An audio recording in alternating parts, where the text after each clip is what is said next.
கரூர் மாநகராட்சியுடன் ஊராட்சிகளை இணைக்கக்கூடாது என்ற கோரிக்கையை வலியுறுத்தி முன்னாள் அமைச்சர் எம்.ஆர். விஜயபாஸ்கர் தலைமையில் மாவட்ட ஆட்சியர் அலுவலகம் முன்பு 500க்கும் மேற்பட்ட பொதுமக்கள் திரண்டு ஆர்ப்பாட்டத்தில் ஈடுபட்டனர். அது தொடர்பான காட்சிகளை தற்போது பார்க்கலாம்.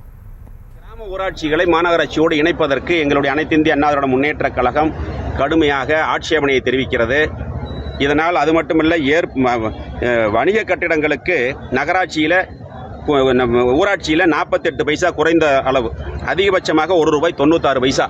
ஆனால் மாநகராட்சியில் குறைந்தபட்சம் ₹19.72 ஒரு சதுர அடிக்கு, அதிகபட்சம் ₹32.64. இந்த வரி விகிதங்களால் மக்கள் மிகப்பெரிய பாதிப்புக்கு உள்ளாவார்கள்.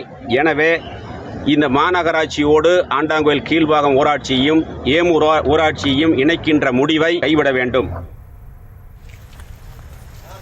இது குறித்தான விவரங்களுக்காக இணைகிறார் எம்முடைய செய்தியாளர் பிரபாகரன். கூடுதல் விவரங்களை வழங்கலாம். வணக்கம் கௌதமி. கரூர் தாந்தோன்றிமலை மாவட்ட ஆட்சியர் அலுவலகத்தில் இன்று மக்கள் குறைதீர்ப்பு நாள் கூட்டம் நடைபெற்றது.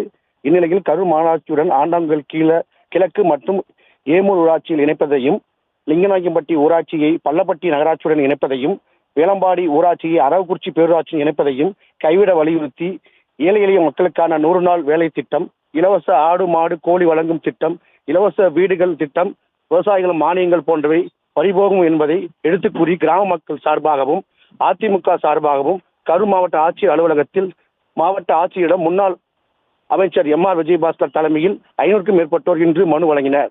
முன்னதாக முன்னாள் அமைச்சர் எம்.ஆர். விஜயபாஸ்கர் தலைமையில் அதிமுக மற்றும் கிராம பொதுமக்கள் 500க்கும் மேற்பட்டோர் மாவட்ட ஆட்சியர் அலுவலகம் முன்பு திரண்டு ஊராட்சிகளை மாநகராட்சியை இணைப்பதற்கு கடும் எதிர்ப்பு தெரிவித்து அரசுக்கு எதிராக கண்டன கோஷங்கள் எழுப்பினர்.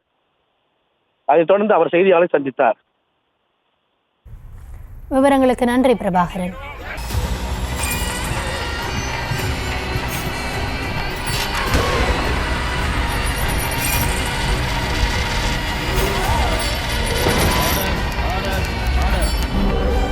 நிகழ்தகவு குற்றங்களின் மறுபரிமாணம் நாள்தோறும் இரவு 10 மணிக்கு இணைந்திருங்கள் நமது நியூஸ் தமிழ் தொலைக்காட்சியோடு.